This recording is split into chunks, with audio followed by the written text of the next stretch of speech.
Hello and welcome to this week's look at action in film, and we are in 1984 with Romancing the Stone, Michael Douglas production. He produced it and starred in it alongside Kathleen Turner, directed by Robert Zemeckis. And I think originally the idea that quite fancied having it out early 80s, and maybe Raiders of the Lost Ark beat them to it as far as the swashbuckling hero was concerned. Well, that's what happened with Michael's character of Jack Coulter, and it's a fascinating film. Robert Zemeckis, obviously in his early days, from that he kind of went on to bigger and better things after this, and it's one of those pictures that needs to have a number of extraordinary action set pieces through it. It's got them all right, because on board as stunt coordinators are Vince Dedrick Jr., who's the sort of first unit coordinator, and Terry Leonard as the second unit stunt coordinator and second unit director. So he's directing the action and he's coordinating it as well. And there are a couple of moments along the way where it gets pretty hairy. They can't do it themselves, and one of the individuals who they use in this picture, and she's a legend in her own right, is JEANNIE EPPER. She's the stunt double who is doing all the hard stuff for Kathleen Turner during this particular movie. So why don't we hear from JEANNIE, and she'll tell us her thoughts on making Romancing the Stone.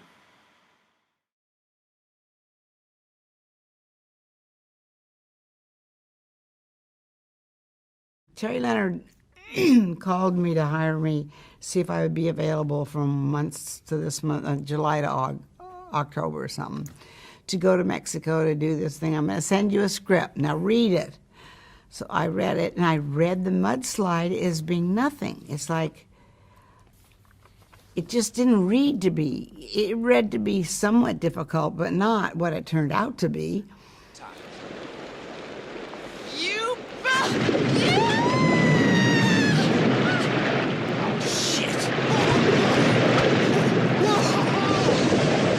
Then we go down there, and he takes me out to where they're shooting, and you're standing on your feet looking straight up and down. I said, you gotta be kidding. No way to get back up. We had to lay cargo nets up against the wall, dirt, so that I could stop myself. I almost dislocated my shoulder. We did it probably 4 or 5 times a day for 2 weeks.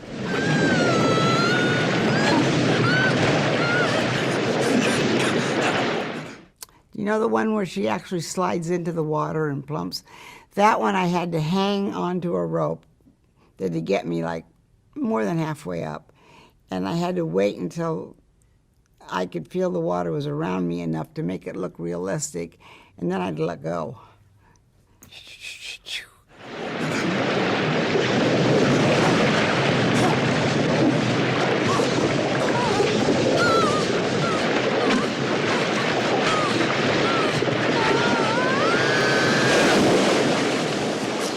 And that was not hard. Maybe I just talked myself into. And you know, remember when I went down and his head went between my legs? That really happened with us. That didn't happen with Kathleen, and that's where Zemeckis, the director, carried that over into the first unit, because it was pretty funny.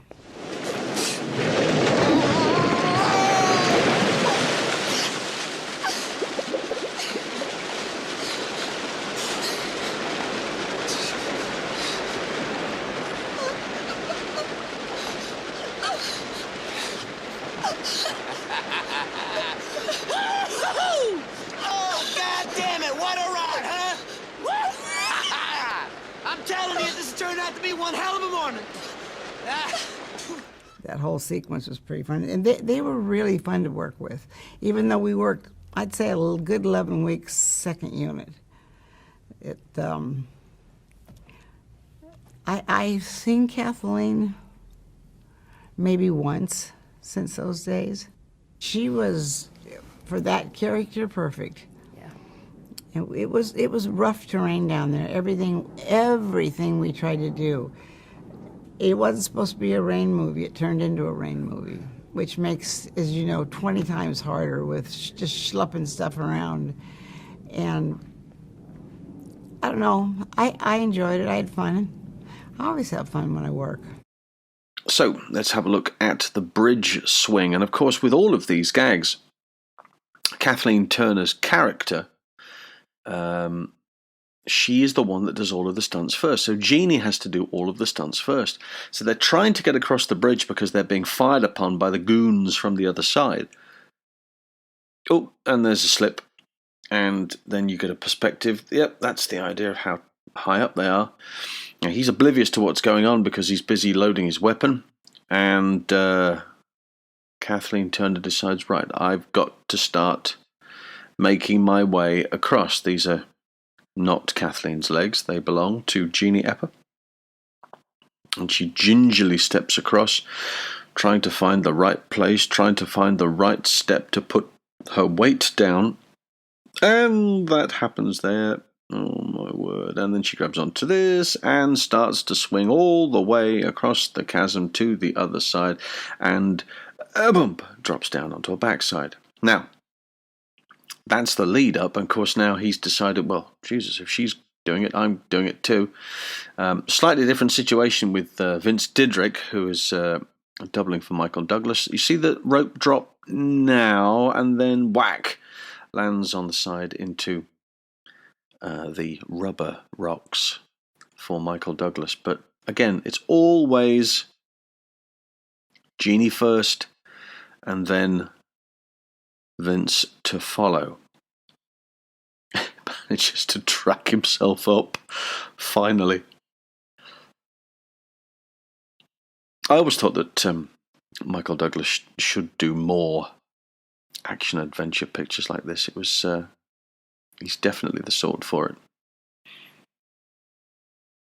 it. Good stuff. Now, moving on, I'm going to show you, this is the truck jump, but I'm going to show you a clip from Honky Tonk Freeway. Driving this truck is Dean Jeffries. Dean Jeffries was the stunt coordinator on this particular section, and he also built the truck. So they've done that big jump first, another jump here, bang, through the side of a vehicle. Hits that in the backside, that goes up there, that goes over there, hits the oranges, the money comes out, hits this car, Jack Coulter's in that, and cannon rolls it. There's the oranges.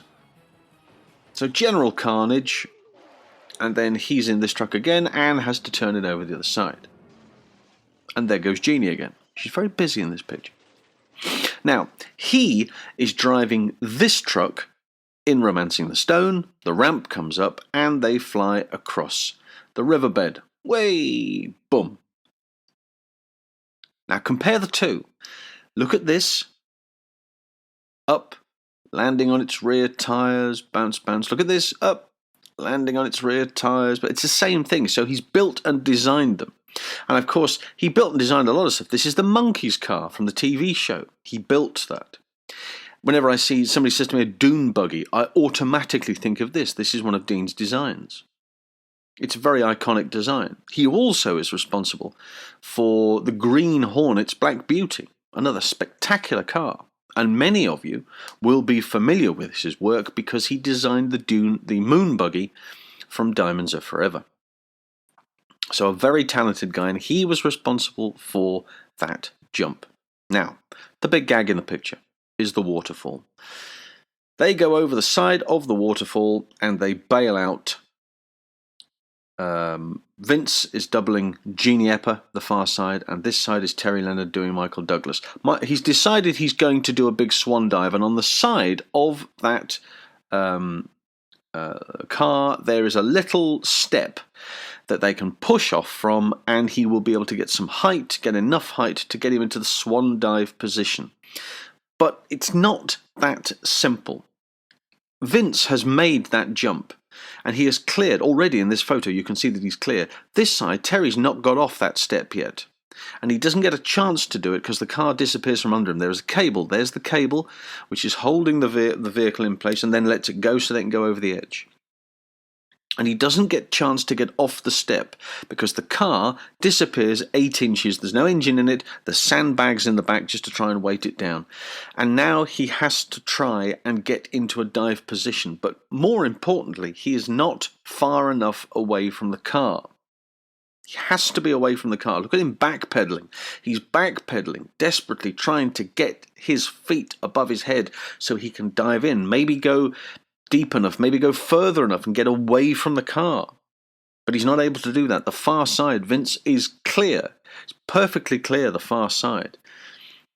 And he's just only in the last, 20% of this fall. Look, he finally gets himself into some sort of dive position and manages to hit the water. But he hits the water, centimetres away from the car. This is going to prove very complicated. He has to be able to push away. You get that half kick step as you go off the front when you do a diving board, for instance. If you do 3-metre diving boards or something of that nature, you need to have that half kick step to get you up, to get you airborne, to get you away so you can perform your manoeuvre. And in this instance, his manoeuvre will be getting into the swan dive position far enough away from the vehicle. And the key to this is that if he is far enough away from the vehicle, he then, when he gets to the bottom, into the waterfall itself, he will not get hung up in the hydraulics of the waterfall. That's the key to the whole thing, and evidently, and I'll explain to you later what happened. But he did a picture with John Milius called Big Wednesday, and many of the world's top surfers worked on that picture, and he said to them, "What do I do in the event I get stuck?" And they said, the most important thing you need to do is relax. That's the key. So he's relaxing, right? That's the idea. They said to him, you need to relax. The one thing you never want to do is you never want to go in and start fighting the water, because as soon as you try and do that, it'll just take hold of you.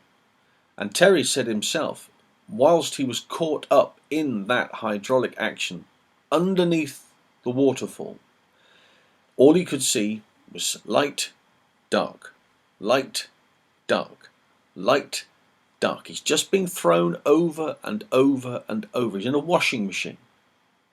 The car, because there's not much of it, is being spat out in various directions. And there's a whirlpool, which is now developing. And going back to the diving point, that's why divers, when you see them on TV or you see cliff jumpers, that's why they have water pumping into the landing area. They displace the surface. That makes life a little simpler when you hit the water. You hit, still water. Sometimes it can be a great shock on the body, even if you're going in correctly, even if you are as pointed and as straight as you possibly can be. So that's why they have that water going in, and you'll see that on those diving shows they have, or the Olympics, Commonwealth diving. You will see that the divers pull, particularly the high divers, not so much the springboard divers, but the high divers in particular, will have water being pumped into the diving landing area. So there is that displacement of water across the top that makes life a lot simpler. Now, Terry's got himself into a situation here, and again, he said himself, you get a chance to do it again, you do it all differently. But he is down there, and he wants to get out, and he's not thinking clearly, because he forgot to relax. The key to the whole thing. Relax, Terry. He's forgotten to relax. All that information that's gone into his head. He's spoken to all of these divers, he's spoken to all of these professionals, who have said you have to let your body relax, and the reason that you do that is the moment that you stop fighting it, the moment that you relax, you then become a passenger. And what it will do is it will then send you out. It will find a way of then no longer fighting against you. A bit like two magnets. Think of it as two magnets. You've got two magnets fighting against each other, and they're never going to touch because they're always just missing each other due to that magnetic force. That's what happens underneath the water. The power of the water is such that you can keep pushing from the bottom and you can desperately try and get up and touch the surface. You'll never do it. You'll never do it with the volume of water that's coming down. So what happened was that Terry kept fighting and kept fighting and kept fighting and kept fighting, and then passed out. He didn't relax, he passed out. And boom! It then sent him on his way. And it sent him round, and it sent him round, and it sent him round, and then he got up to the surface and he got to the top. And it kept sending him round because he was stuck in a whirlpool. Now the landing area, down he had organised for guys in these boats, little boats, 3 of them, rescue divers, would be over there and dealing with Vince DEADRICK, and the other 3 in another boat would be over the other side and they would be dealing with Terry. And nobody from these 2 boats found Terry at all. Everybody went to Vince over there, and Vince was fine because Vince had managed to get on the step, leap just as it's going over the edge. He leaps and you can see him pushing away. That's why they had to hold the whole thing up in the first place. They had to hold it in place, and have a little ramp, just a little board going out so the car can ride off it and then over the edge. Because you look at the volume of water coming over the side, particularly the waterfall behind it. If you look at on the video footage, you will see the image of the waterfall behind, and there is millions of gallons of water coming along, and the spray is huge. And the last thing you want to do, particularly if you've arranged to have this car go over the top of the waterfall, is for it to disappear in the waterfall and you not see it. You want to see the whole thing go all the way, right the way down to the bottom, and you do see it here, but Terry sadly is just so close to it. He's so incredibly close to it. If he had an opportunity a chance to push away from it, he'd have done everything he possibly could. But the power of the falls, and he was trying to backpedal. You saw him backpedaling there, trying to get his feet up so he could get into the diving position. And the power of the water even there is slowing that process down.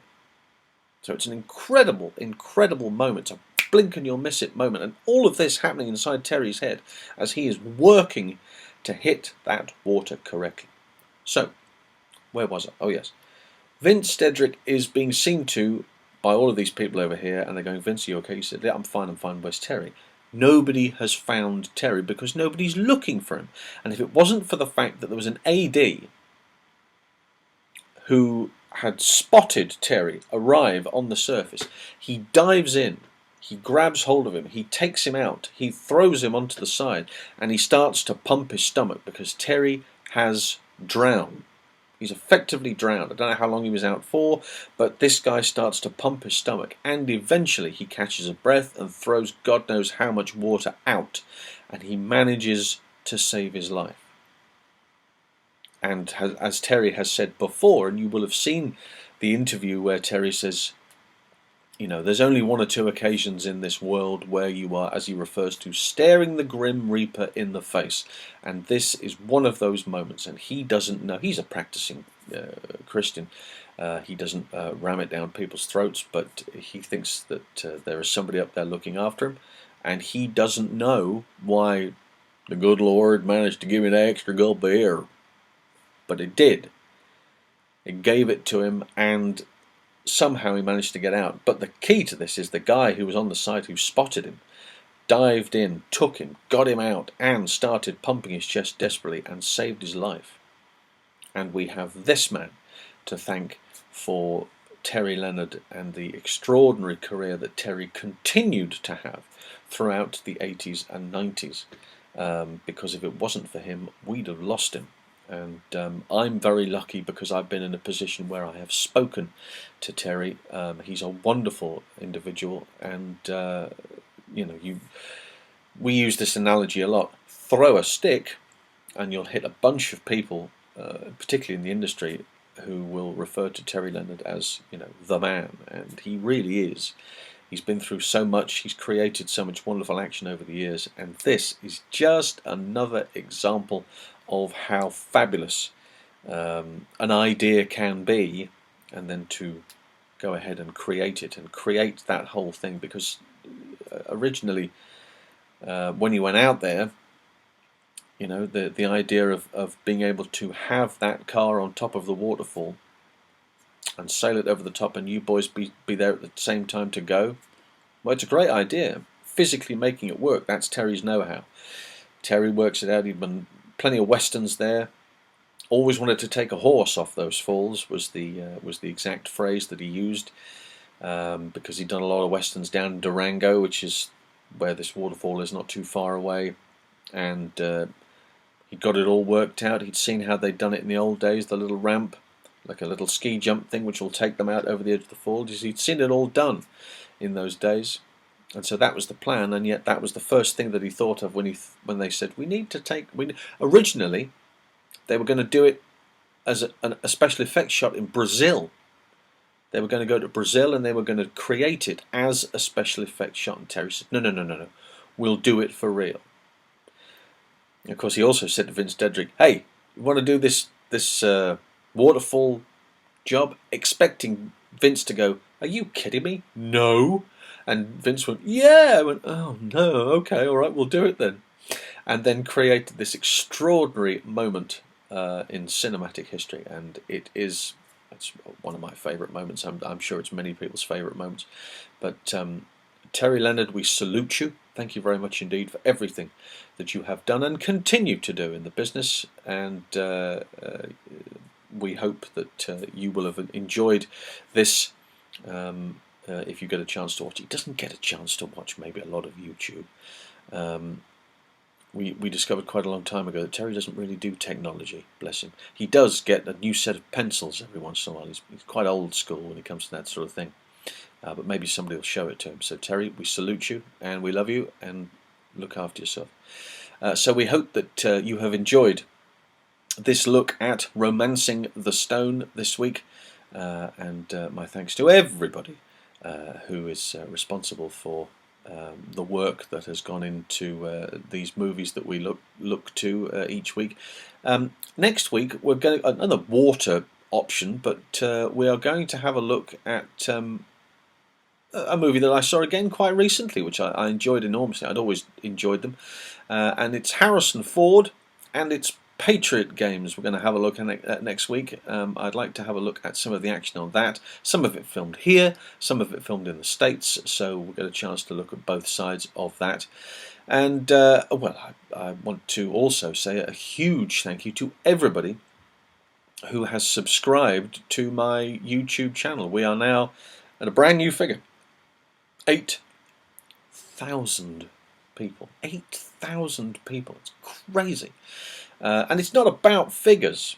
You know, I do say this, it's not about figures, but it is so gratifying to know that there are 8,000 people out there who have chosen to subscribe and enjoy the content. And that's terrific, and I'm so pleased that so many people out there, they enjoy it. They want to see more. I get lots and lots of comments, and I get lots and lots of correspondence and DMs and all sorts from people all over the world saying, "Can you do this? I'd love to see this. Can we have a look at that?" You know, so keep that coming, and word of mouth. Tell people about it. Let's get more people involved, and it's a great thrill. So thank you very much indeed from the bottom of my heart. I'm absolutely overjoyed. And with that, I will bid you a fond adieu and see you next time around. Okay, until then, bye for now.